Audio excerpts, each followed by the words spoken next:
এই সমস্ত situation face করার পরেও তুমি যেভাবে নিজেকে সেই পিওরিটির সাথে, সততার সাথে নিজের লয়ালিটিকে ক্যারি করে সমস্ত কিছুর মধ্যে দিয়ে নিজেকে পিওরিটির সাথে এগিয়ে নিয়ে গেছো এবং নিজের মধ্যে নিজেকে ইমপ্রুভ করার চেষ্টা করেছো। তো এই যে তোমার যে লয়ালিটি বা তোমার যে সততা, সেই মানুষটাকে কিন্তু প্রচুর ভাবাচ্ছে।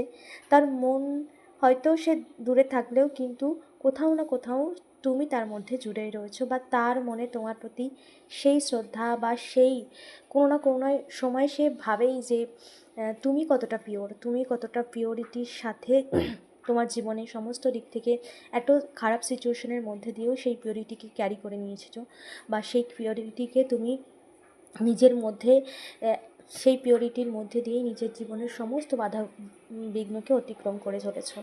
তো এখানে সেই মানুষটির মধ্যে কিন্তু একটা পজিটিভ থিঙ্কিং, পজিটিভিটি তোমার প্রতি অবশ্যই রয়েছে।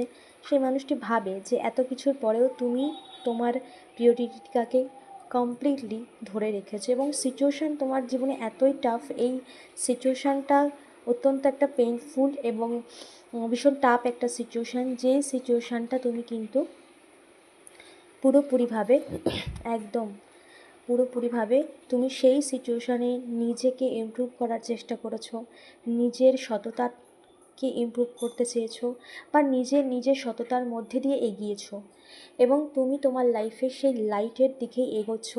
এবং সেই মানুষটি এটা খুব ভালো করে বুঝতে পেরেছে যে তুমি পিওর।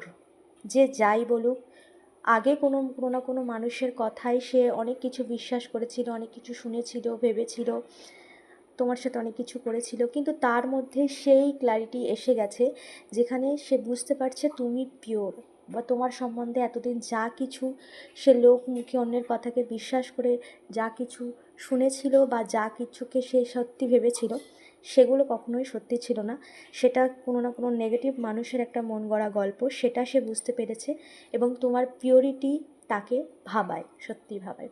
অবশ্যই এনার্জি ক্লেম করবে। এনার্জি ক্লেম করতে কমেন্টে টাইপ করো thank you universe, thank you so much.